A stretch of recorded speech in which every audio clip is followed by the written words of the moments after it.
was born in the middle of the Korean War, right around 1951 or 52.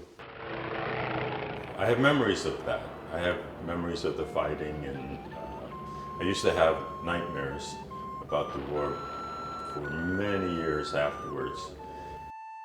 My birth father was a American military man, and my mother was a Korean woman. And when I was 4, he disappeared, and I don't know why or how. So when I was 4 and a half, my mother brought me to a street corner in a market and told me to look down the street one way and not turn around, and that was the last time I saw her. So I became a street orphan for a while until a Methodist missionary nurse found me and brought me to an orphanage.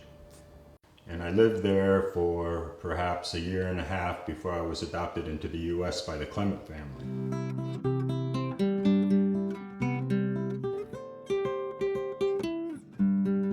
I boarded an airplane when I was adopted.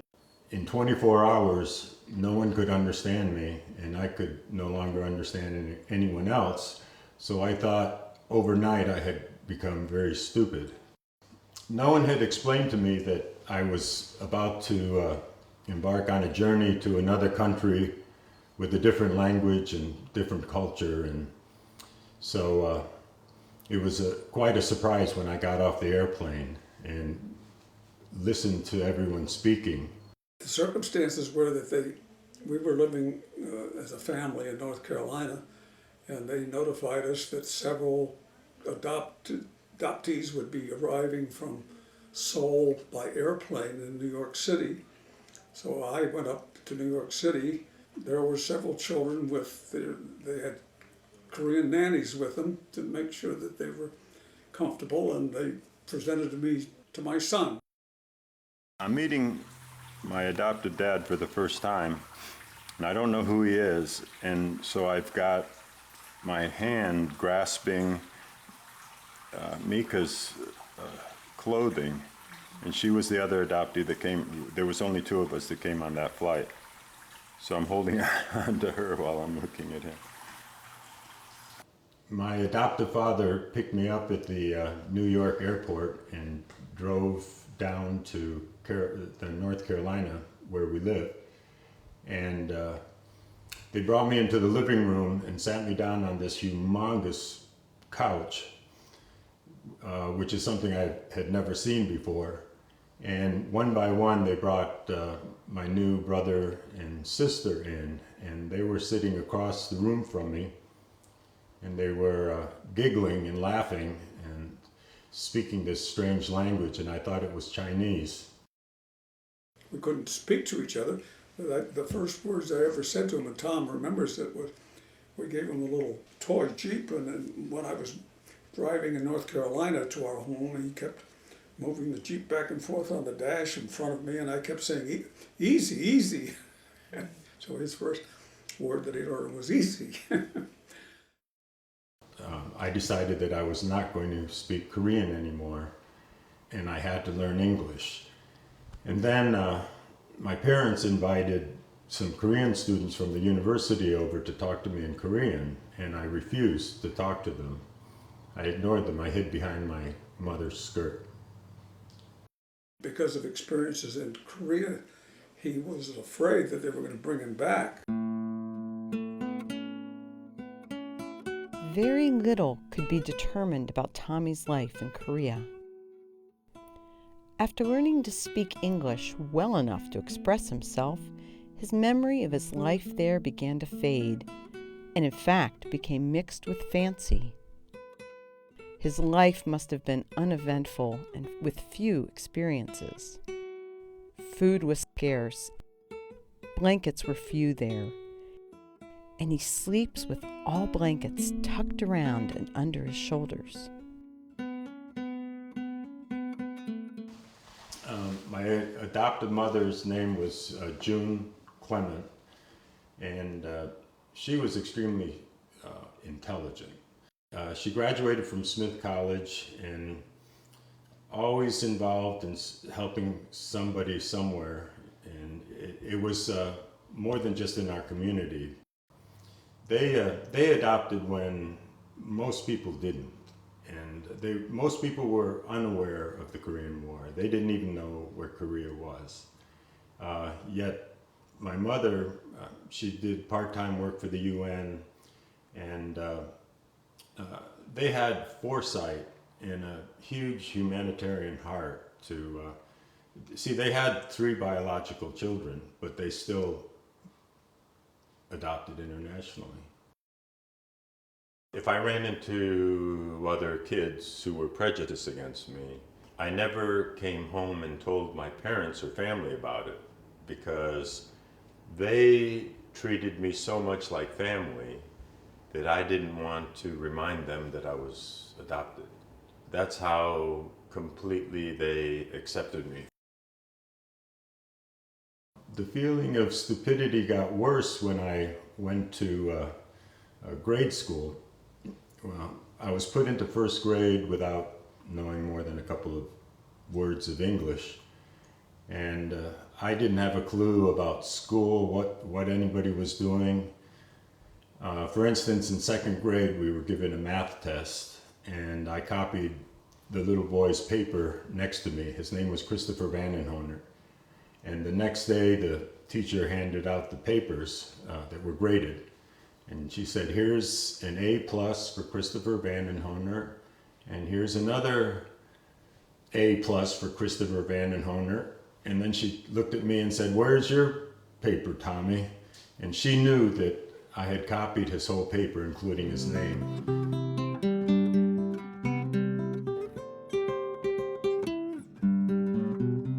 Even up through high school, he was really behind. He didn't show scholastic aptitude. School didn't seem like his forte. But as he got into high school, we moved him into a technical program. He just thrived. We put him into an electronics program. And within a few months, the instructor was telling us that he had a real gift, that he was just a natural for it. I didn't talk very much, but I never stopped thinking. My mind was always going. My internal voice was always going. I just didn't share what I was thinking with people. He had all kinds of electronics, and particularly with electronics, he would bring home all kinds of electronic things and take them apart and put them together and conduct experiments in his room and flashing lights, and he had a marvelous time. When I was around 20, my mother passed away from cancer, and that was a very difficult thing for the whole family. My parents were right in the middle of designing a new house, a very large house. They had planned it for a long time, and she never saw it completed. After my mother passed away, my father, he didn't want to keep working as an executive for General Electric because it had a lot of pressure. And he moved to Indiana to open up stores. While he was opening up the stores, I stopped going to school in Massachusetts and I transferred to Purdue because the university that I was going to had a 100% credit transfer back and forth to Purdue University. And that's how I ended up in Indiana. I was in engineering school for a couple of years, and then I got tired of that. So I switched my degree to psychology, which was a big mistake. My father said I shouldn't do that. He's an electrical engineer. He thought I should stick with the engineering program, but I really wasn't interested. So after I graduated with a psychology degree and I really couldn't get a job that paid very well, I became a carpenter and I started building houses. And that was a very difficult job because, well, in Indiana, there was a blizzard. It's called the Blizzard of '87. And on that day, we were outside putting siding onto a building. And you could barely see the nail in front of you because the blizzard was so heavy. And I remember one guy walking along saw us and he came over to us and he wanted our phone number because he said, if you guys work in days like this, I know you'll show up to do my job. Then I got tired of that. So I went back to engineering school, and this time I completed my degree. And it's an electrical engineering degree from Purdue University. After the electronic job, I obtained a job as an inventor for a medical company. The company's name was Vantech, and if you are hired as an inventor for any company, they give you $1 per patent. After they owed me around $6, I decided in 1988 to start my own company, and that's Mectra Laboratories, Inc. It's been 24 years of operating that company, and we're doing very well now.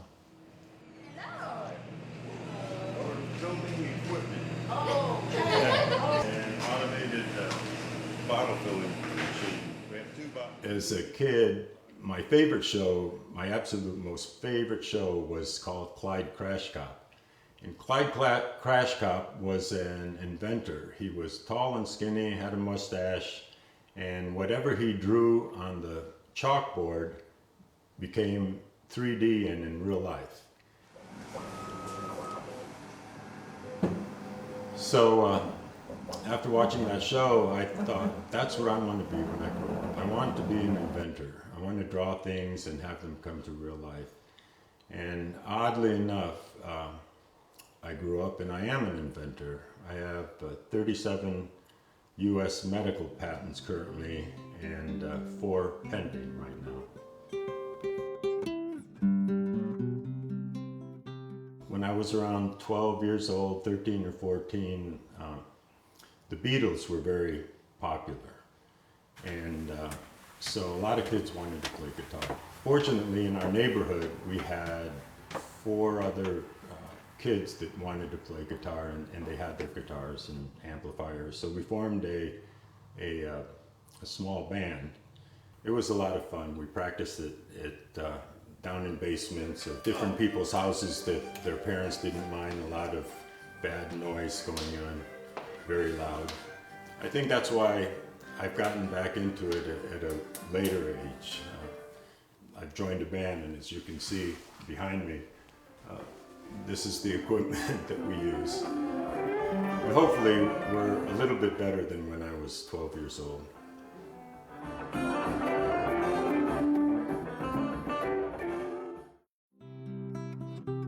Time. 1, 2.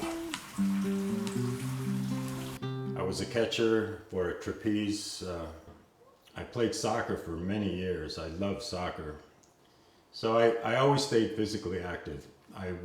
Around when I was 27, I enrolled in Taekwondo. And that was really interesting because that was the first time I was reintroduced to Korea again through Master Park. And he spoke in Korean a lot. When we bowed in, he'd say "Chayet Kenyet" and "Junbi," and then we'd fight. I had the opportunity to visit Korea for the first time in 1998, and I went with 27 other adoptees from all over the world.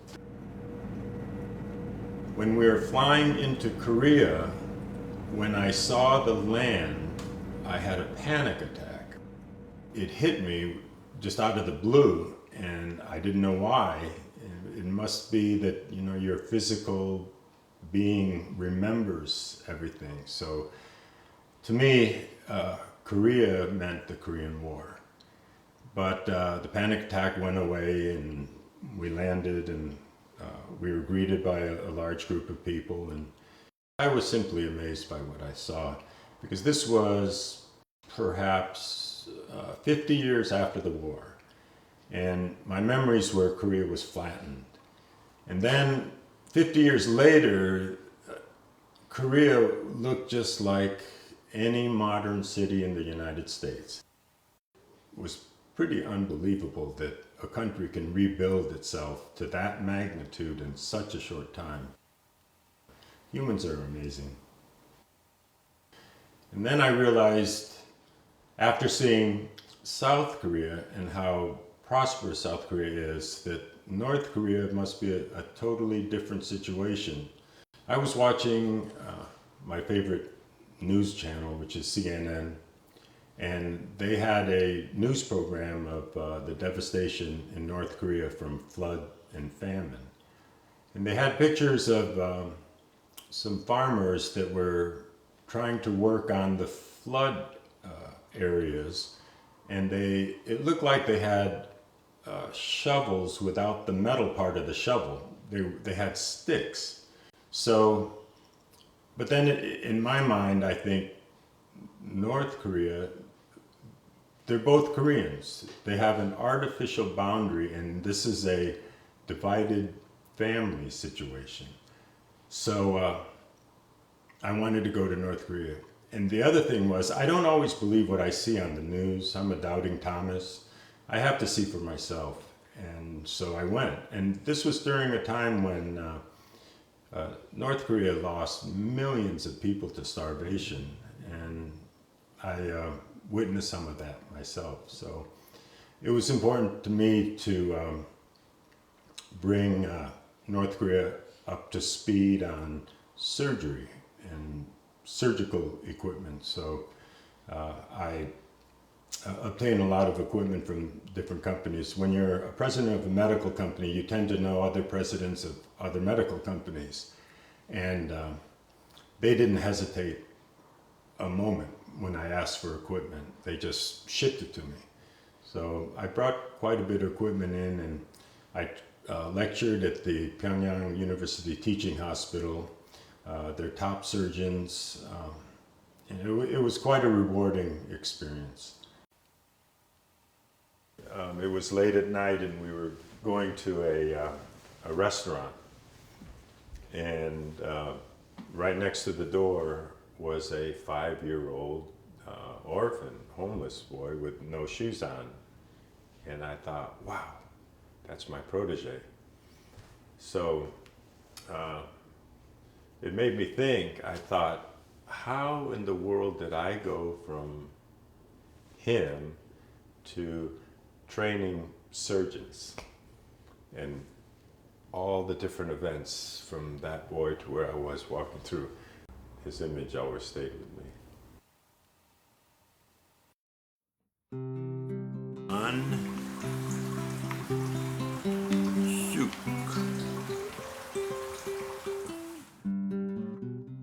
Won-Suk is a famous Korean artist.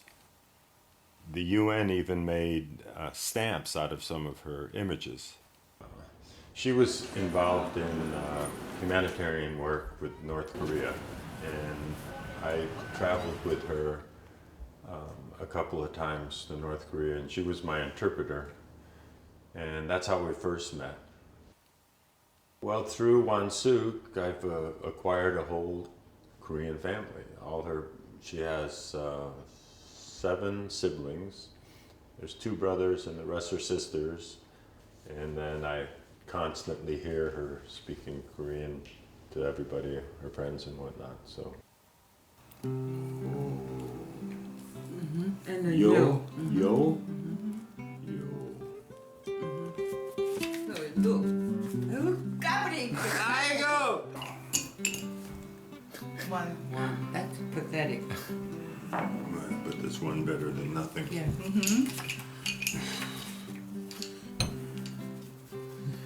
Yeah. He picked up a lot, not only from me, I teach him some, but he picked up a lot watching Korean soap operas. I don't understand anything they're saying.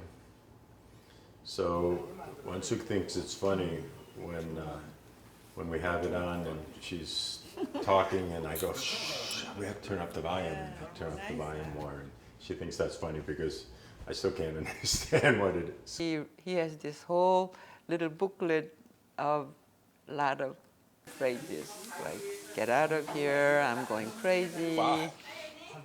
along with nice things too. But Yeah, Igaboya, Jugale, Moba. Well, those are gangsters, before they get in a fight. And it's funny about memory because there's a sensory memory, and I remembered kimchi, and I remembered duck, but for all those years I had completely forgotten about them because they weren't around. So, but as soon as I tasted it, I thought, I remember this. And when you breathe out, you could smell it, or you have the sense of it. And so, it brought back a lot of memories. the sister was cleaning out Thomas's parents' old home, and they came across this document from adoption agency before the adoption. It had a few details of what he does, and he's very athletic, and also he loves to sing. And he can sing this one Santoki song. There's a couple of Korean songs that every Korean children sing. It's like, Mary Had a Little Lamb, Ring Around the Roses kind of song. And this particular song is about this mountain rabbit who goes around and looking for things to eat. The document said that he knows that and he sings it very well. So I asked him, do you remember what that song was? And he said, no, he doesn't remember anything. So I started singing, and we were kind of trying to go to sleep, and he wanted me to sing again. So I sang again, and he said, can you do it again and again? So I probably lying in the bed, sang that song for about 9-10 times. In the Mountain Rabbit song, it goes, rabbit, rabbit, where are you going? And I'm going here to pick up chestnut. And then he said, rabbit, rabbit, where are you going? So it has 어디 가요, meaning where are you going? And he said that he remembered that phrase. He remembers saying that a lot. And, of course, we immediately linked that phrase with him missing his mother or his mother going away. I don't know whether that's connection, the abandonment thing, whether we're connecting afterwards or not, but all of that was just mixed in, and it was very emotional.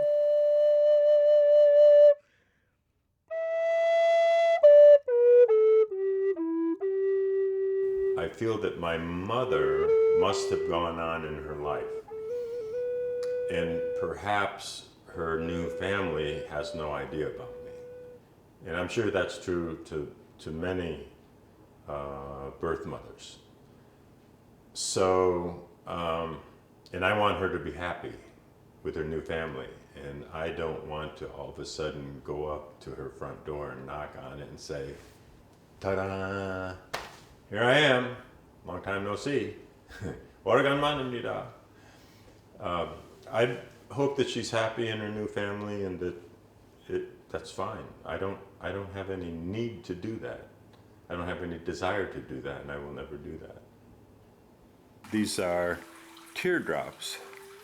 You can see in the teardrops the center of the Korean flag, and then in here, in the teardrops, are adoptee pictures.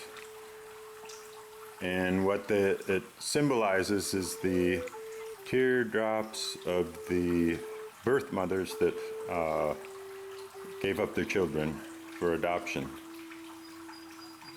That book was published right before I ever went back to Korea. But then at the same time, I was helping a lot of Korean adoptees work through problems. And, the suicide thing and alienation thing. Some of them have a lot of self-doubt because they feel like they were rejected or abandoned. And it stays with them every day. And they find that very difficult to deal with. But it's like everything else. You can look at it from one position or another position. And, I look at it as, yes, you were abandoned, but you were also chosen. So, this is weird, but adoptees are the chosen ones. What is a just man? And this man seems to be compassionate, good, and at the same time seems to be fulfilling his nature, whatever that nature is, that could not be destroyed by his first 5 years of experience. People get destroyed by that sort of beginning, but not this man.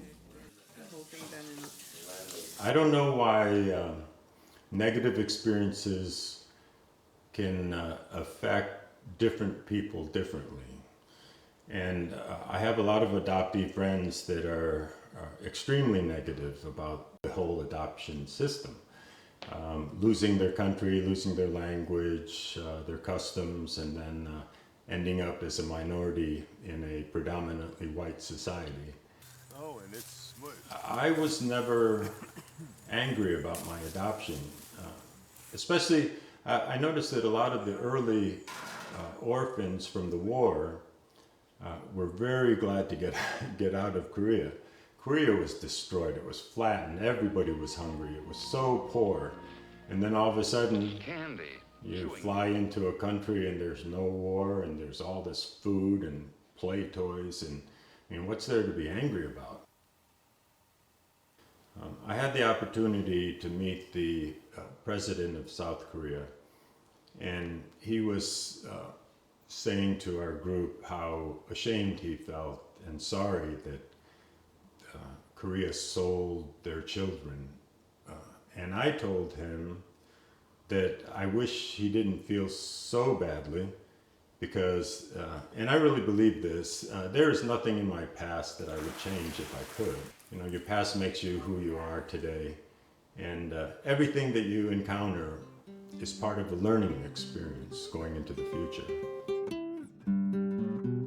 Seemingly with a fantastic disadvantage, and yet he made something more beautiful than most of us.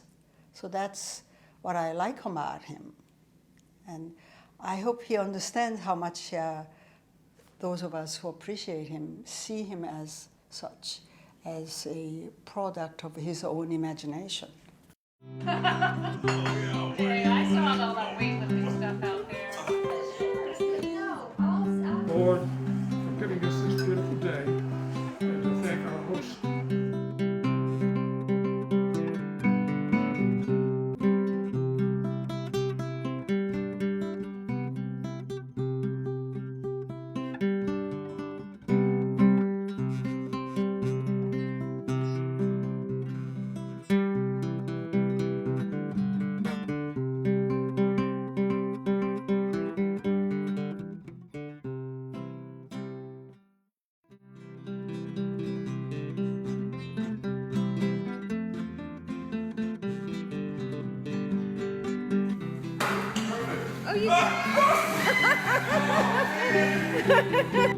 This side is the American side, and this side is the Korean side.